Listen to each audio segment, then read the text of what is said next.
Welcome back to Shades of Flavor. Merry Christmas and welcome back to Shades of Flavor. We today have a 3-layer dip. I mean, technically it's a 4-layer dip because I decided to put pinto beans. I don't know what I do. 4-layer dip technically, and is a very easy recipe that my mom actually, she always makes it during Christmas time and New Year's, and I decided to make it myself. I do make it every Christmas for myself as well, but let's get to it. Because I need my dip for the New Year's and Christmas. For the recipe, you're going to need a plate to put the actual dip on, and then you'll need a bowl to mix the cream cheese and the sour cream together. Mixing utensil, I use this because I'm manually doing it. You can also use a actual mixer if you want. You'll need some 14% sour cream. If you don't want it to be as fatty, you can use a lower percentage sour cream. I use 14%.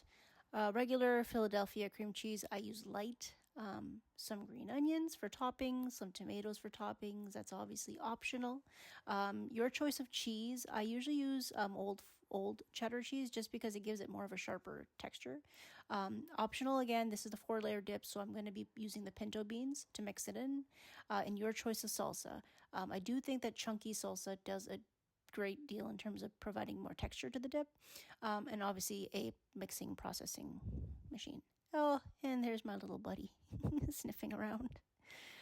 So in the first up, you really want to start with the cheese because you want to get it set into the fridge. There's nothing worse than having soggy cheese on your dip. Again, I used Old Chedder, and the reason why I use Old Chedder is because marble's okay, but it doesn't have that much of a pungent kind of, not so much pungent, but it doesn't have that kind of sharp, like I said, flavor that you kind of want, especially because sour cream and cream cheese, it's very like hearty. And so you kind of want something to kind of like not blend in so much. So I feel like marble cheese would kind of blend in with the sour cream and the Philadelphia cream cheese. And so you would want to grate it. And like I said, I use one of these graters. I got it from IKEA actually. It's actually useful for using like having your cheese all together in like a bowl, and instead of having to use a separate shredder and a bowl, this literally is a bowl for your cheese. Like it shreds right into the little container, and then once it's all shred up, I'm gonna stick it in the fridge, and I usually let it set in while I'm doing all the other ingredients, like mixing the actual dip together. But there you go, there's all the cheddar cheese sliced up into little bits. And next up, we're going to be doing the actual mixing of the two sour creams and Philadelphia cream cheese. Now, I used about 3 tablespoons of the sour cream. And again, that's optional. It just depends on how you kind of want the texture of the dip. So I didn't use an actual tablespoon. I just used like a regular kitchen spoon, but it comes out to about tablespoons. After, with the sour cream, you want to use the Philadelphia cream cheese. That's their 3 tablespoons of sour cream. So I kind of cut like maybe about a half a block or so, or just over a quarter block. And you don't want to put too much cream cheese in, like I said, because then it'll just become very like sticky dip, and you don't want the sticky dip. You kind of, essentially what you want is to have the dip, in between creamy and like a creamy texture from the cream cheese, and then with the sour cream. So you can see the amount of block that I put in there, and just stick it right in the bowl. From there, we're going to be mixing it in with the utensil that I showed earlier. Again, I'm being lazy and manually doing it with this. Normal people would just use a mixer and literally mix it all together. You want to make sure that there's no clumps and lumps, because when you're spreading the dip, it's not going to be very ideal if you're eating lumps of cheese and sour cream that's not mixed in together.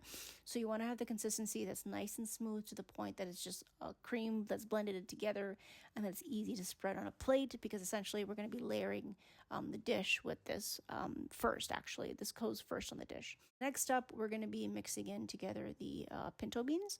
Now, I used about almost a little bit under half a can of pinto beans. I would actually call for more because I didn't have that many left over, and I didn't want to open a new can of pinto beans. So typically you would kind of want to use at least half a can of pinto beans. This is probably a little bit less than a half a can of pinto beans. So just stick it in the blender.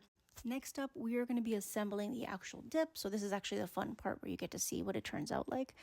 So first up, you're going to take the sour cream and Philadelphia mix that you made earlier, and you're going to spread it around the plate evenly. So what I kind of do is I layer first bit first, just to kind of see how much I have enough to spread the plate over. But you can also tell the thickness of each section, so you can see, even it out essentially. You want to make it so the plate is fully covered with the actual dip itself, because you don't want to have like a heavy set of the dip in one side of the plate, just so it's even when people are kind of scooping in their chips and stuff. And then next up, we're going to put the pinto beans. As you can see, I don't have enough for the full plate because I only use less than half a can of pinto beans. And side note, I wasn't thinking when I was assembling this because I, again, wasn't thinking, and that's just what I do. But you technically want to put the pinto beans first and then the sour cream and Philadelphia mix. I didn't really think of that beforehand, but technically it should be under that and then the white layer stuff on top. So keep in mind, I mean, this is optional. You can put it on top of the white, but honestly, it just spreads better if you put it on the bottom and then the white goes on top. It just sets better. Now you have the salsa, which is pretty straightforward. You can put as much as you want, but you don't want to put too much to the fact that you can only taste salsa in your dip, because it takes away from the creaminess of the actual dip itself. So I used about maybe less than half a bottle of salsa, I think about. Like I said, you can eyeball it. That's kind of how much I used, and then just evenly spread it. So like I said, there's no lumps of chunks of salsa and different parts of the plate. And then that way you can have an equal distribution of cream and salsa as well together. Next up, we're going to be putting the cheese. So I did take the cheese out of the fridge, and we're going to be layering the plate now.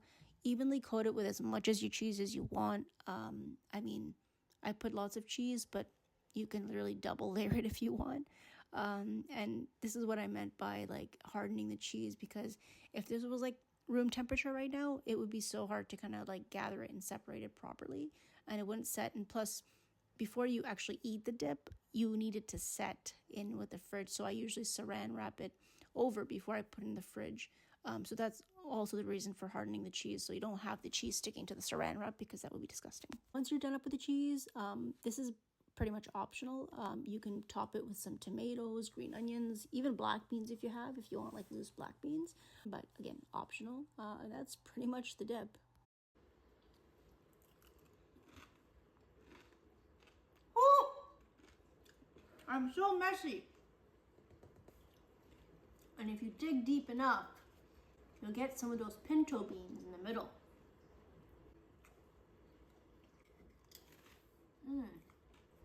If you like this video, please click. Oh, fuck. I can never say that.